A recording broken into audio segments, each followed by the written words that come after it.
Hello everyone, this is John from Suck. Good to be back. I want to teach you another tip about English language today. So we have already learned a lot about countables and uncountables in English, and we can make lots of sentences with them. For example, I have many friends. I have a lot of time. I have a few friends. I have a little money. So, yes, these sentences are very reoccurring and we see them a lot. But have you ever encountered a situation that you hear a sentence like, I have few friends, or I have very few friends? Now, in this class, I'm going to tell you about the difference between a few, and very few. Yes, most of the students think that a few is more than few, and few is more than very few. But in fact, that is not correct. Let me tell you the difference between them. It's very simple.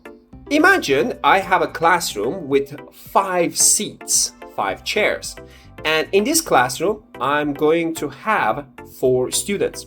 So these chairs, they're not a lot, but they're enough for me. So in this case, we say, it's okay, we have a few chairs in this classroom. Now imagine the same classroom with 5 chairs. This time, we got 10 students. That's not gonna cut it.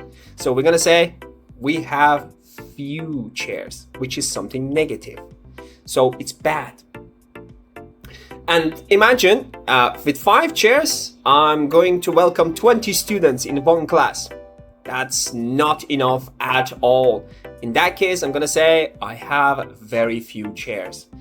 Just keep in mind, in all 3 cases, I have 5 chairs, but the number of the students change. And in one case, it's enough, it's good, and it's a few. I have a few chairs. In second one, not enough, I have few chairs. And the third one, big problem. I have very few chairs. Thank you so much. Join Suck, click on my bio and learn more. Take care.